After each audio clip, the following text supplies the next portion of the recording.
Australia পরপর 3টি match জিতেছে। সে পরপর 3টি ভিডিও আপলোড করবে।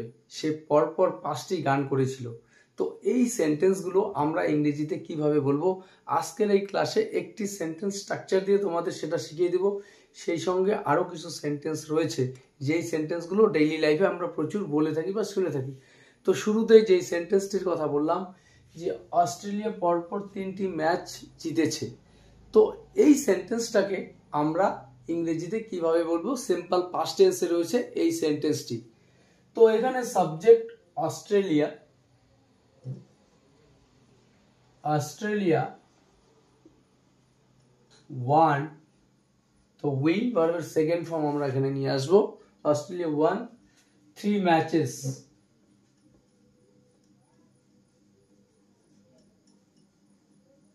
Australia one 3 matches.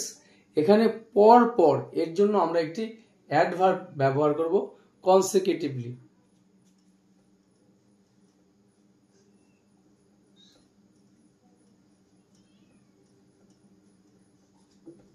Australia one 3 matches কনসিকিউটিভলি, অর্থাৎ অস্ট্রেলিয়া পরপর 3টি ম্যাচ জিতেছিল। তো এই অ্যাডভার্বটিকে ব্যবহার করে এরপরে আরো 2টি সেন্টেন্স আমি এখানে তোমাদের তৈরি করে দেখাচ্ছি। যে সে পরপর 3টি ভিডিও আপলোড করবে, মানে একটার পর একটা এভাবে পরপর 3টি করবে। তো সিম্পল ফিউচার টেন্সে রয়েছে সেন্টেন্সটি। এই সেন্টেন্সটাকে আমরা কিভাবে বলবো, শি উইল আপলোড 3, এখানে আমরা প্রয়োজন মতো আমরা এখানে সংখ্যা ব্যবহার করতে পারবো 3, 4, 5। তো এখানে she will upload 3 videos consecutively,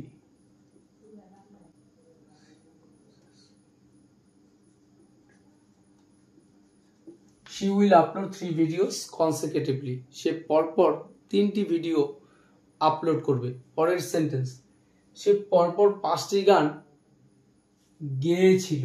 তো এখানে গাইবে না লিখে সিম্পল পাস্ট টেন্সে সেন্টেন্সটি গঠন করব, গেয়েছিল। তো এই সেন্টেন্সটাকে আমরা কিভাবে বলবো, he or she sang 5 songs পরপর। তো এখানেও consecutively,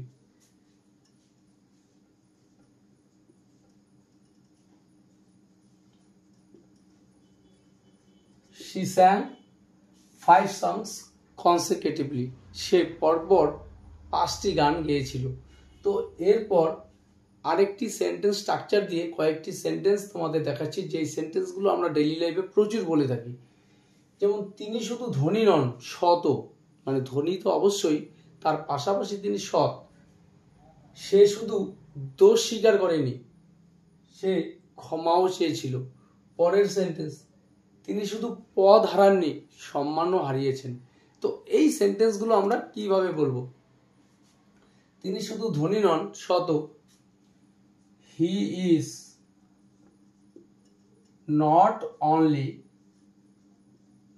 not only rich but also honest. He is not only rich but also honest. তিনি শুধু ধনী নন, সেই সঙ্গে সৎ। পরের সেন্টেন্স, সে শুধু দোষ স্বীকার করেনি, ক্ষমাও চেয়েছিল। মানে তার যেটা দোষ সেটা তো স্বীকার করেছিল, ক্ষমাও চেয়েছিল। তো এই সেন্টেন্সটাকে আমরা কিভাবে বলবো, হি নট অনলি। তো এই সেন্টেন্সটি একটু আলাদা আগের সেন্টেন্সের তুলনায়। আগের সেন্টেন্সে ছিল বি ভার্ব, বাট এখানে ডুইং ভার্ব রয়েছে সেন্টেন্সের মধ্যে, সেন্টেন্সটি পাস্ট টেন্সে রয়েছে। তো সিম্পল পাস্ট টেন্সের গঠন অনুসারে আমরা সেন্টেন্সটি তৈরি করব, হি নট অনলি অ্যাডমিটেড। তো অ্যাডমিট স্বীকার করা, তো এখানে পাস্ট টেন্সে রয়েছে সেন্টেন্সটি admitted. He not only admitted his mistake but also apologized. ক্ষমাও চেয়েছিল। পরের সেন্টেন্স, তিনি শুধু পদ হারাননি, সম্মানও হারিয়েছেন। তো এই সেন্টেন্সটাকে আমরা কিভাবে বলবো? He or she lost not only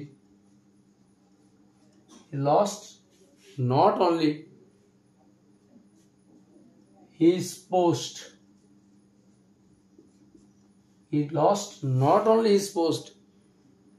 বা এই সেন্টেন্সটাকে আগের সেন্টেন্সের মতো আমরা বলতে পারি, he not only lost his post but